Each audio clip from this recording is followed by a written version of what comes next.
قران او سنت دا خبره ذکر کوي چې تاسو په جامعه کې به واده انسانان نارینه او زنانه غیر د ودونو تنظیم وکړي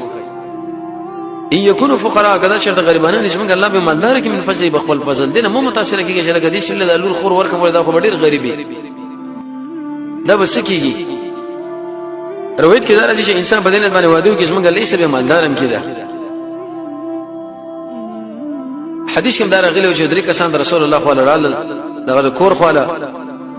د نبی صلی الله علیه وسلم د عمل په اړه کې تاسو کې ویغه د شروجي نشي د شي عملونه کوي یو ویل اما انا واعتزل النساء فلا اتزوج ابدا زبل كل زنانون زان جدا کوم او د سره واده نه کوم محمد رسول الله چراغ صلی الله علیه وسلم ویل فمن رغب عن سنتي فليس مني چا چې زما د سنت نه مخ واړو وې دا سړی ګوره بالکل زما د امت نه بیان دی څومره سخت خبرې دي ګران خبرې دي ابن حجر اسقلانی فرمایي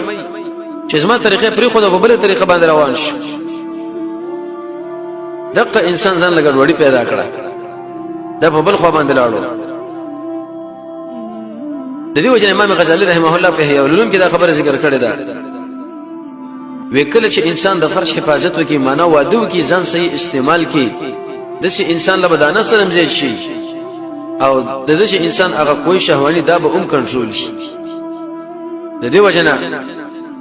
واده کول کې چې بده باندې حفاظت لري فرض راځي علماء چې ډېری فائدې ذکر کړې دي یو فائدہ پکې دا چې د انسان له الله بچي ورکی دا څومره مزیدار نعمت کېستا عمر بن الخطاب فرمایي وجه زما ته شانه یو بچي پیدا شو په ټول عمر کې بسم الله وایي سبحان الله وایي وکدا مسله چرته په دنیا کې نه وینم د دنیا د ژوند ځان لنی انتخاب او به شکل په بچي باندې سړی د قران تعلیم وکي دیندار بچي دا کمال بچی راوړل د په واده کې کیږي حفاظت د فرج مرمنه وشو دا مسله مراله د نکاح مقصود هم دا خبره ده یو خو بده کې رب العالمین محبت صلی الله علیه و محمد رسول الله محبت راځي نبی صلی الله علیه وسلم فرمایي انسان چې کله مړ شي او نیک بچی دنه پاتې شي دا بدله دعاګانې غواړي او کله چې دا بچی په ماشوموالي کې مړ شي د پلار له سفارش کوي دا ټول کمالونه په دې کې راځي چې انسان د فرج حفاظت وکړي د فرج حفاظت د امانت د واده تنظیم ځاله برابر کړي څومره ښه دغه فائدہ به دا ذکر کړی دا کسر الشهوه انسان چې کله د واده اهتمام وکړي د فرش حفاظت قرباني وشي شهوت قرباني کنټرول شي د ابلیس نه قرباني بچيږي د ابلیس نه په دې باندې انسان د نظر کنټرول کیږي او کله چې د انسان د نظر کنټرول وشو بس دا به غلط استعمالي ګم نه ابلیس په دې باندې راځم نه او نور مصیبتونو کې مدار واقع کیږي درې مجمع فائدہ دا ذکر کړی دا ترویح النفس واناسها بالمجالسه والنظر ونحوهما انسان چې کله واده وکي د فرش حفاظت امراغه د په دې بدن کې رب العالمین راحت به پیدا کړي راحت ځکه د دې طبيعت د انسان په نفس کې واجبه مسله ده حق شورته وړاندې کې د نفرت کوي نو هر وخت کې جدل او منځ کوا روزه نساء دعوت کوا jihad کوا بل شي کوا نو طبعا دا قیدیږي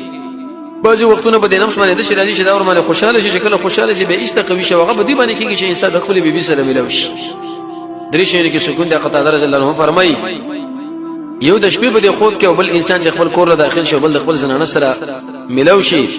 ليسكن اليها څنګه الله قران کې فرمایي ما دې انسان له نارینه له زنانه پیدا کړی دا چې دا ورته آرام حاصل کی آرام نبی صلی الله علیه وسلم باندې شکل ابتدا د وحی راتله سخت پریشانی کې واقع شو او چې کله خدیجه کلبرا لراغه وې زملونی پټ مې کوي دثرونی ما باندې شړې او غیره دار आवाज وای او به دې ستنانو د څومره د کمال خولي ترغیب او شرف زئی وکړه وی الله عز وجل استغفر انسان ذلیل کینا شرمینا زکه تا کې دا کمال دی دا کمال دی شل رحمی پاله بل شپاله دا ټوله مسله به دې کې راځي چې کله انسان وادو کې حفاظت لري فرش علي بن ابي طالب زکه ویلې وربح القلوب ساعه فانها اذا اكرهت عميت تخبل زلون لګزر راحت ورکه زکه چې کله به دې باندې زور وکړي چې دا بیړندې کې ایسه به انسان ستړي کېږي او شلې د منځي شي څلورمه پیدا انسان چې کله د فرش حفاظت وکړي د ځلې به د کور د کارونو نه فارغ وي په دې طریقه اکثر اوقات بچ کېږي علم لپارغيږي نه عمل لپارغيږي نه زنانه د سره بدی شي کیسه کومک کوي هغه د کور کارو کې دا ورته بار کارو کې نو ایسه به ډیرو کارونه د وزګار شي بنځمه فائدہ پکې دا چې د نفس سره د مجاهده ده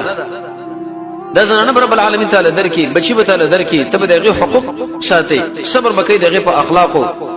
دغه د اصلاح لپاره به کوشش کوي نو په دې کې د انسان قسم مجاهده کیږي تربيت نو زکه هغه درې سوچ په ته خوینه کې یو خویا چې قران او سنت موږ دا خبره ذکر کړې ده چې د انسان دخول ور باندې جنت لګې دي اهل علم فرمای هغه د فرش حفاظت او د غیر پر اولنې ذریعہ چې هغه واده دي